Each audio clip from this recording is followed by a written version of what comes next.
शक्ति के जो केंद्र हुआ करते थे 42,000 मंदिरों के ऊपर एक कानून बन गया जिसे आप प्लेसेस ऑफ वर्शिप एक्ट 1991 कहते हैं। फिर इस देश के अंदर 1993 में देश के तमाम कानूनों को धत्ता बताते हुए एक माइनॉरिटी कमीशन बन गया। और जब हमने कोर्ट सरकार से पूछा कि इस देश में माइनॉरिटी की परिभाषा क्या है, तो सरकार की तरफ से आरटीआई पे जवाब आया कि हमारे पास ऐसी कोई परिभाषा नहीं है कि इस देश में नेशनल कन्वेंशन फॉर माइनॉरिटीज़ में 17 करोड़ मुसलमान भी माइनॉरिटी में हैं, 35,000 पारसी भी माइनॉरिटी में हैं, 3% क्रिश्चियन भी माइनॉरिटी में हैं, 1.5% सिख भी माइनॉरिटी में हैं, और फिर 2006 में जैन को भी आपने माइनॉरिटी घोषित कर दिया।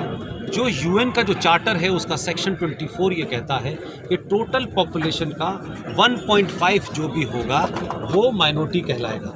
और इस माइनॉरिटी में भी 2 पॉइंट हैं जो सनातनियों को नहीं पता। एक तो माइनॉरिटी कहा गया है रिलीजियस माइनॉरिटी और एक कहा गया है लिंग्विस्टिक माइनॉरिटी। तो हमारे पास इसका सवाल सरकार से पूछना था कि 17 से 18 करोड़ लोग देश में माइनॉरिटी कैसे हो सकते हैं।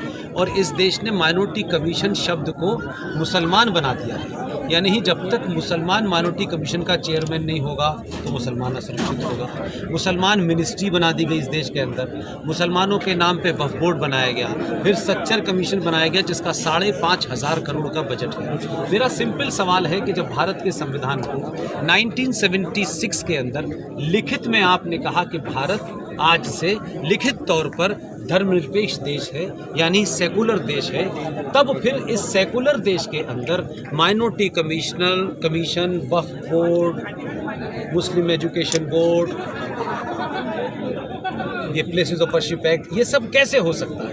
ये तो जब भारत राज्य का या देश का कोई एक धर्म होता, एक मज़हब होता, तब माइनॉरिटी की बात होती। जैसे इस्लामिक देश हैं, अगर वहाँ दूसरे जो लोग रहते हैं उनके लिए, क्योंकि वो इस्लाम उस देश का डिक्लेयर्ड रिलीजन है, हमारे देश का डिक्लेयर्ड रिलीजन कुछ भी नहीं है। जब सेकुलर स्टेट है तो फिर ये कम्युनल दुकानें क्यों चल रही हैं? इसको बंद किया जाए। ये जब ही मुमकिन है जब कभी शायद भारत को कोई हिंदू राष्ट्र घोषित कर दे।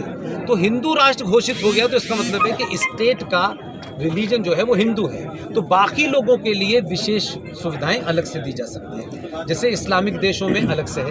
तो ये एक अलग घालमेल चल रहा है कि इस देश के हिंदू से कहा जा रहा है तुम सेकुलर रहो, और मुसलमान से कहा जा रहा है कि तुम खुलेआम मारो और डरो मत। तुम मॉब लिंचिंग भी